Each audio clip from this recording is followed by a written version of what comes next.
देश दुनिया की सारी बड़ी खबर के आगे सामने मौत दोस्त चलेंगे। सबसे पहले सबसे बड़ी नाम को बताएंगे, जहां पर राहुल गांधी पूरी रात अस्पताल के अंदर मां के कमरे में छोटे से एक सोफे पर बैठकर कर रहे थे उनके ठीक होने का इंतजार। वहीं दूसरी ओर भाजपा की सरकार ने फिर से पुरानी हरकत कर दी है दोस्तों, जिसके बाद कांग्रेस पार्टी अब सीधा सुप्रीम कोर्ट का दरवाजा खटखटाने जा रही है। बताएंगे डिटेल में क्या है पूरा मामला, और इसी के साथ में चलेंगे एक और बड़ी खबर की तरफ दोस्तों, जहां पर क्या एकनाथ शिंदे को भारतीय जनता पार्टी हमेशा हमेशा के लिए राजनीतिक रूप से करने जा रही है खत्म। बताएंगे डिटेल में क्या है पूरी अपडेट दोस्तों। इसी के साथ में नरेंद्र मोदी के नाम से नरेंद्र मोदी के लिए किताब लिखने वाली महिला ने किया है एक ऐसा दावा दोस्तों, जिस पर अब राष्ट्रीय सुरक्षा का बनता है पूरा मुद्दा। बताएंगे कैसे प्रधानमंत्री के ब्लैकमेल के जाल में फंसे होने को लेकर किया गया है बड़ा दावा दोस्तों। डिटेल में जानकारी आप तक पहुंचाएंगे और इसी के साथ में एक एक करके चलेंगे आज की सारी बड़ी खबरों की तरफ। उससे पहले अगर आप भी मानते हैं कि भारतीय जनता पार्टी वालों को राहुल गांधी और कांग्रेस पार्टी से सबसे ज्यादा डर लगता है दोस्तों, और यही बड़ा कारण है कि कभी राहुल गांधी का घर छीनने का नोटिस तो कभी कांग्रेस पार्टी के दफ्तर छीनने का नोटिस जारी किया जाता है। और अगर आप भी मानते हैं कि अभी ये तो शुरुआत है, कांग्रेस पार्टी इस मामले को लेकर जोरदार तरीके का दंगल करने जा रही है, तो इस वीडियो को लाइक करके लाल बटन दबाकर चैनल को सब्सक्राइब करके बेल आइकन दबाकर कमेंट बॉक्स में अपनी राय जरूर लिखकर बताएगा दोस्तों। ज्यादा से ज्यादा वीडियो को शेयर कीजिएगा। चलते हैं सबसे पहले सबसे बड़ी ब्रेकिंग न्यूज अपडेट की तरफ, जहां पर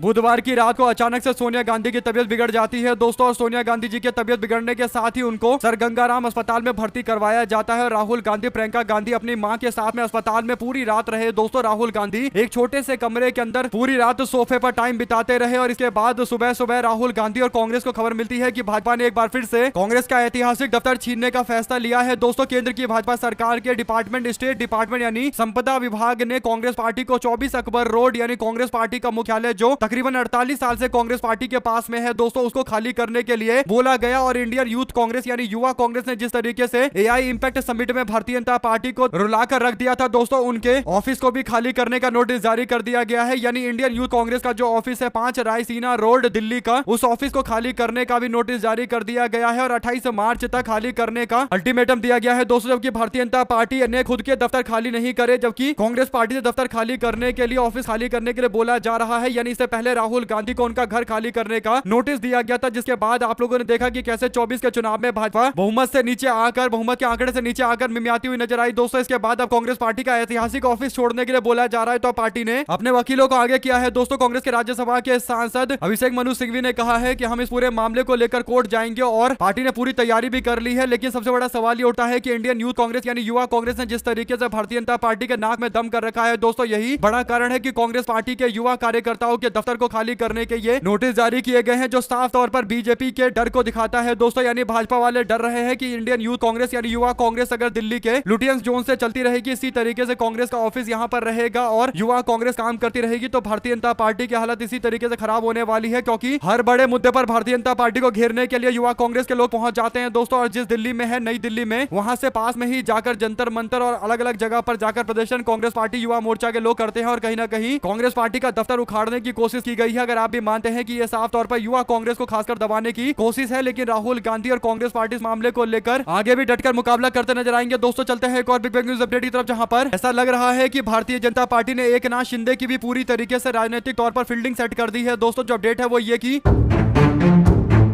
2-3 दिन पहले सतारा के चुनाव के दौरान भारतीय जनता पार्टी की पुलिस ने जिस तरीके से एकनाथ शिंदे के मंत्री के साथ में धक्का मुक्की की थी, उंगली मोड़ दी थी दोस्तों, आज ऐसा लग रहा है कि शिंदे को भी भारतीय जनता पार्टी राजनीतिक तौर पर पूरी तरीके से शिंदे की राजनीति को खत्म करने जा रही है दोस्तों। एक बड़ी अपडेट महाराष्ट्र से सामने आती है, जहां पर नासिक के अंदर भोंदू बाबा नाम का एक व्यक्ति पकड़ा गया था, अशोक खरात नाम का व्यक्ति, जिसने 50 से ज्यादा महिलाओं के साथ में दुष्कर्म किए थे दोस्तों। और ये कोई छोटा मोटा बाबा नहीं था, बल्कि इसके दूर दूर तक सतह के बड़े बड़े लोगों तक पहुंचती, यहां तक कि महिला आयोग की अध्यक्ष के साथ में भी इसके तार जुड़े हुए थे दोस्तों, जिसके बाद महिला आयोग की अध्यक्ष को भी इस्तीफा देना पड़ा, और अब शिंदे भी इस पूरे मामले को लेकर बुरी तरीके से फंस गए हैं। आपको बता दें कि देवेंद्र फडणवीस ने विधानसभा में कहा कि इस मामले को लेकर किसी को भी बख्शा नहीं जाएगा, और अब लोगों ने सवाल पूछा है कि क्या उप मुख्यमंत्री एकनाथ शिंदे को भी पूरी तरीके से बीजेपी राजनीतिक तौर पर समाप्त करने जा रही है। ऐसा इसलिए दोस्तों क्योंकि एक समिति है अंधविश्वास निर्मूलन समिति, उसने दावा किया है कि 2022 के अंदर मुख्यमंत्री रहते हुए एकनाथ शिंदे खरात के मंदिर का दौरा करने के लिए गए थे, यानी भोंदू बाबा के यहाँ मिलने के लिए गए थे। उनके साथ में कैबिनेट मंत्री राधा कृष्ण विखे पाटिल और दीपा केसरकर भी मौजूद थे दोस्तों। बड़ी बात यह है कि विधानसभा के अंदर मुख्यमंत्री देवेंद्र फडणवीस ने कहा कि वो कड़ी कार्रवाई करेंगे, और सवाल शिंदे के मंत्री से पूछा गया दोस्तों, तो अहिल्या नगर के पालक मंत्री विखे पाटिल ने एक बड़ा बयान दिया। उन्होंने कहा कि हाँ, हम लोग गए थे, शिंदे जी के साथ में गए थे मंदिर में भोंदू बाबा से मुलाकात करने के लिए दोस्तों, यानी कई सारी महिलाओं का दुष्कर्म करने वाले दुष्कर्मी के मंदिर में उप मुख्यमंत्री गए थे दोस्तों। ऐसे में सवाल तो उप मुख्यमंत्री एकनाथ शिंदे से पूछा जाना चाहिए, अगर आप भी मानते हैं कि जिस तरीके के समीकरण बन रहे हैं आने वाले दिनों के अंदर एकनाथ शिंदे की राजनीति भी धीरे धीरे करके खत्म होती हुई नजर आएगी दोस्तों, तो अपनी राय जरूर लिखकर बताइएगा, क्योंकि महाराष्ट्र के अंदर भारतीय जनता पार्टी को अभी चुनौती देने वाले केवल एक ही नेता है दोस्तों, एकनाथ शिंदे। और ऐसे में एकनाथ शिंदे को लेकर अब जो ये अपडेट आ रही है और मुख्यमंत्री का दावा है कि वो कठोर कार्रवाई करेंगे, तो कह सकते हैं कि आने वाले दिनों के अंदर शिंदे की मुश्किलें और ज्यादा बढ़ने वाली है। अगर आप भी मानते हैं कि आज नहीं तो कल एकनाथ शिंदे को शिवसेना यूबीटी को तोड़ने का प्रायश्चित तो करना ही पड़ेगा, तो अपनी राय जरूर लिखकर बताएगा दोस्तों। ज्यादा से ज्यादा वीडियो को शेयर कीजिएगा। चलते हैं एक और बिग बैंग न्यूज अपडेट की तरफ, जहां पर नरेंद्र मोदी की जीवनी लिखने वाली एक महिला ने ऐसा दावा किया है दोस्तों जो सनसनीखेज दावा है। अब इस पूरे मामले पर राष्ट्रीय सुरक्षा से जोड़कर इस मुद्दे पर सवाल उठ रहे हैं दोस्तों। अपडेट यह है कि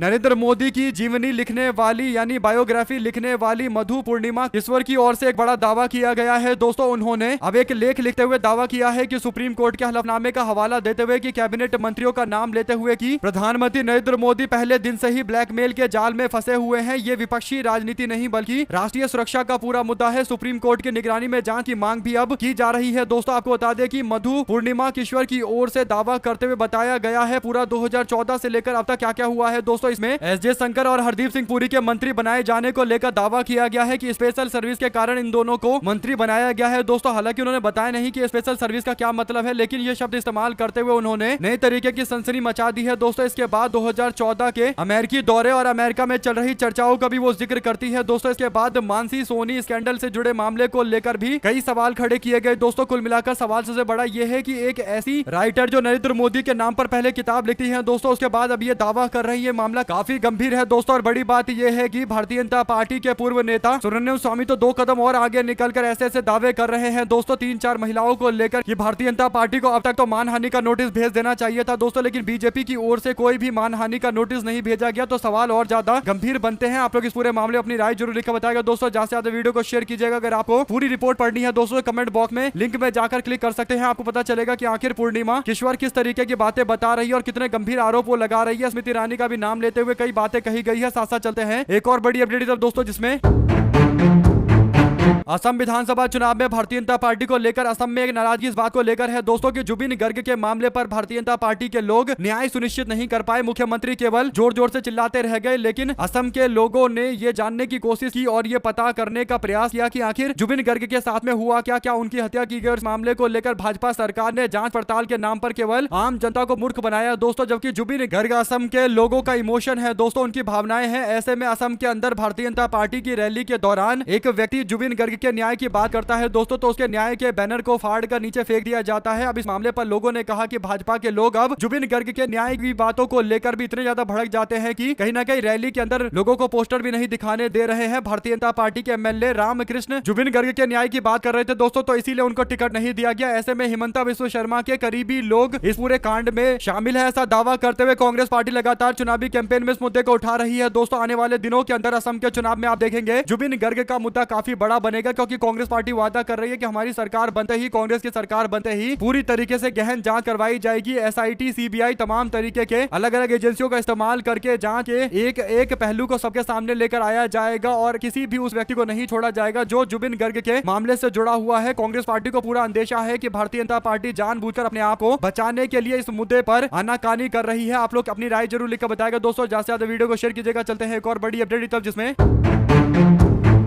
बंगाल के चुनाव में एसआईआर से कितना बड़ा फर्क पड़ेगा दोस्तों, इसके आंकड़े सोशल मीडिया पर भी आने शुरू हो गए हैं और इन आंकड़ों ने कहीं ना कहीं तृणमूल कांग्रेस के लिए मुश्किलें बढ़ा दी है दोस्तों। तृणमूल कांग्रेस पिछली बार जिन सीटों पर जीती थी वहां पर बड़ी संख्या में लोगों के नाम काटे गए हैं। अब ये अपडेट जो सामने आई है दोस्तों, उसमें देखा जा सकता है कि हावड़ा की जो साउथ सीट है, जहां पर ओरिजिनल 2,85,000 मतदाता थे, लेकिन एसआईआर के बाद आंकड़ा घटकर 2,02,000 हो जाता है, यानी तकरीबन 83,000 लोगों के नाम काट दिए जाते हैं। लगभग 1/3 लोगों के नाम काट दिए गए दोस्तों। ऐसे ही जोरा सांको, जहां पर 1,91,000 वोटर हुआ करते थे, वहां घटकर अब 1,24,000 मतदाता रह गए, यानी यहां भी 34% लोगों के नाम काटे गए दोस्तों, यानी लगभग 1/3 नाम यहां पर भी काट दिए गए। ऐसे ही चौवरिनगी विधानसभा क्षेत्र के अंदर भी 2,31,000 मतदाता थे, जो अब घटकर 1,69,000 रह गए, यानी यहां भी 26% मतदाताओं के नाम लिस्ट से काट दिए गए दोस्तों। सैरामपुर में 2,70,000 से ज्यादा मतदाता थे, अब 2,14,000 बचे हैं, 56,000 यहां भी नाम काट दिए गए हैं हैं दोस्तों, यानी एक एक सीट पर 50-50 हजार से ज्यादा लोगों के नाम काटे जाना और SIR इस तरीके से होने को लेकर अब सवाल तो गंभीर उठेंगे ही उठेंगे। अगर आप भी मानते हैं कि यह मुद्दा तृणमूल कांग्रेस के लिए काफी जरूरी वाला है, क्योंकि तृणमूल कांग्रेस का अगर आप आंकड़ा देखेंगे दोस्तों तो हावड़ा साउथ में TMC 50,000 वोटों से जीती थी, यहाँ पर 80,000 से ज्यादा वोट डिलीट किए गए हैं। जोरा सांको में तृणमूल कांग्रेस 12,000 वोटों के अंतर से चुनाव जीती थी, जहां पर अब 66,000 वोट कम हो गए हैं। चाउरिंगी में 45,000 वोटों से तृणमूल कांग्रेस जीती थी, यहाँ पर 62,000 मतदाता कम हो गए हैं। ऐसे ही कोसीपोरे बेलांगचिया के अंदर 35,000 वोटों से तृणमूल कांग्रेस जीती थी, यहाँ पर 62,000 वोटर कम हो गए हैं। सिरमपुर में 23,000 वोटों से TMC जीती थी, यहाँ पर 56,000 वोटर कम हो गए हैं। तो इन आंकड़ों से पता चल रहा है कि ज्यादातर TMC वाली सीटें हैं दोस्तों, जहां पर 50,000, 56,000, 60,000, 80,000 तक वोट काटे गए हैं, जो अपने आप में एक बहुत बड़ी भाजपा की तैयारी की ओर संकेत देता है दोस्तों। खासकर ये दक्षिण बंगाल की सीटें हैं। आप लोग इस पूरे मामले में अपनी राय जरूर लिखकर बताएगा और ज्यादा से ज्यादा वीडियो को शेयर कीजिएगा। चलते हैं एक और बड़ी अपडेट तरफ, जिसमें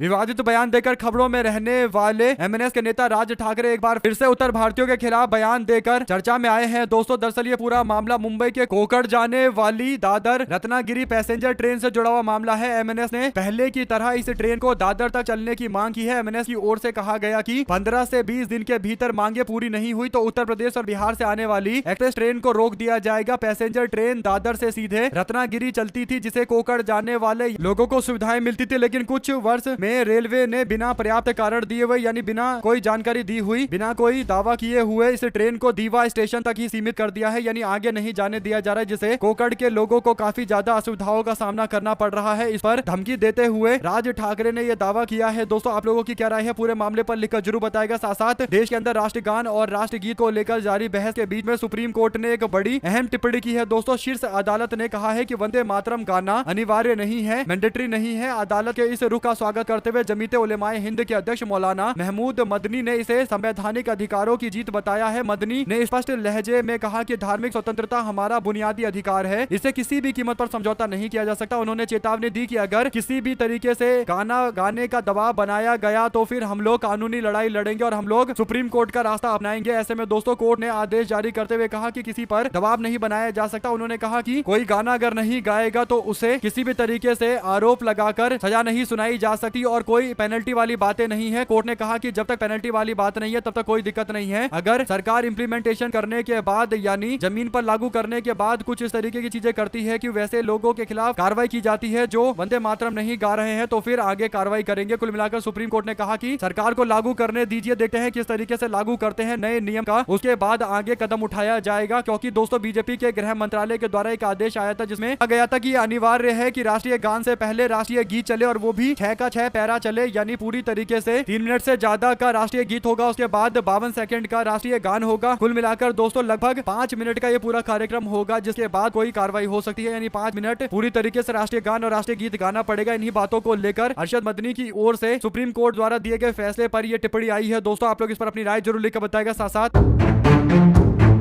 असम में विधानसभा चुनाव के लिए कांग्रेस पार्टी ने 3 उम्मीदवारों के नामांकन खारिज करने के दावे को पूरी तरीके से खारिज कर दिया है। दोस्तों दावा चल रहा था कि भारतीय जनता पार्टी के नेता हिमंता बिस्वा शर्मा जिस सीट से चुनाव लड़ रहे हैं जालूकबारी सीट से, वहां पर कांग्रेस पार्टी के उम्मीदवार का नामांकन रद्द कर दिया गया है। लेकिन जो अपडेट है दोस्तों वो ये कि कांग्रेस पार्टी की नेत्री विदिशा नियोग जो चुनाव लड़ रही है हिमंता बिस्वा शर्मा के खिलाफ, उनका नामांकन रद्द नहीं हुआ है, बल्कि उन्होंने 2 पेपर दिए थे नामांकन के, जिसमें एक को रद्द कर दिया गया है, दूसरे को स्वीकार कर लिया गया। और अगर एक भी पेपर स्वीकार कर लिया जाता है तो नामांकन सही माना जाता है और उसके बाद चुनाव लड़ा जा सकता है। तो इसीलिए हिमंता बिस्वा शर्मा के खिलाफ कांग्रेस पार्टी का उम्मीदवार बिल्कुल कम नहीं हुआ है। दोस्तों कांग्रेस पार्टी का उम्मीदवार डंके की चोट पर मैदान में उतरा हुआ है और तीनों सीट को लेकर जो मीडिया में अलग अलग सोर्सों से दावा किया जा रहा था, सूत्रों के हवाले से दावा किया जाता है, ये सारे के सारे दावे झूठ है। कांग्रेस पार्टी के सारे नामांकन को स्वीकार कर लिया गया है। आप लोग इस पर अपनी राय जरूर लिखकर बताएगा दोस्तों। ज्यादा से ज्यादा वीडियो को शेयर कीजिएगा। चलते हैं एक और बिग न्यूज अपडेट की तरफ, जहां पर विदेश मंत्री एस जयशंकर ने बीते दिन संसद के कई सारे सांसदों और सर्वदलीय बैठक में आए नेताओं से बातचीत के दौरान भारत पाकिस्तान जैसे रिश्तों पर अपना रुख स्पष्ट किया, अपनी सरकार का रुख स्पष्ट किया। दोस्तों कांग्रेस पार्टी के नेता तारिक अनवर ने बयान दिया। उन्होंने कहा कि पाकिस्तान, ईरान और अमेरिका के बीच में जो युद्ध चल रहा है उसका मध्यस्थ बना हुआ है, यानी मीडिएटर बना हुआ है, जबकि भारत मूक दर्शक बना हुआ है और हम अपने आप को विश्व गुरु बताते हैं। और इस तरीके की जो हमारी नीति है जिसे हम दुनिया के अंदर अलग थलग है, तो कहीं ना कहीं भारतीय जनता पार्टी की सरकार की विदेश नीति पर सवाल उठाना जायज है। इसके बाद बीजेपी के नेता और विदेश मंत्री एस जयशंकर कहते हैं कि हम पाकिस्तान की तरह दलाल देश नहीं है, यानी पाकिस्तान की तरह मीडिएशन नहीं करते हैं। सवाल यह है दोस्तों कि भारतीय जनता पार्टी के जो समर्थक थे वो एक टाइम में दावा करते थे कि रूस और यूक्रेन के बीच में जो युद्ध चल रहा है उस युद्ध में प्रधानमंत्री उस युद्ध को रोकने का प्रयास कर सकते हैं। प्रधानमंत्री ने रूस और यूक्रेन से बात करके युद्ध को रोक भी दिया था और भारतीयों को निकलवाया था। सवाल यह है कि अगर बीजेपी के लोग ये दावा करके जश्न मनाते हैं तो उनको ये भी बताना चाहिए कि आखिर हमारा पड़ोसी देश पाकिस्तान कैसे ईरान और अमेरिका जैसे दो देशों के बीच में समझौता कराने के लिए पाकिस्तान में सबको बुला ले रहा है। अगर आप भी मानते हैं दोस्तों की भाजपा वालों को लगता है कि उचित भी उनकी होनी चाहिए, पट भी उनकी होनी चाहिए, यानी यूक्रेन और रूस के बीच में मध्यस्थता के दावे कर करके बीजेपी वाले नरेंद्र मोदी की तारीफ कर रहे थे और अब जब पता चल रहा है कि पाकिस्तान मध्यस्थता कर रहा है और विपक्ष के लोग सवाल पूछ रहे हैं कि भारत सरकार पाकिस्तान से कैसे पीछे हो गया इस मामले को लेकर, तो बीजेपी के लोग दावा कर रहे हैं कि पाकिस्तान की तरह भारत दलाल देश नहीं हो सकता। आप लोग इस पर क्या राय देना चाहते हैं दोस्तों लिखकर जरूर बताएगा। साथ साथ चलते हैं एक और बड़ी अपडेट तब जिसमें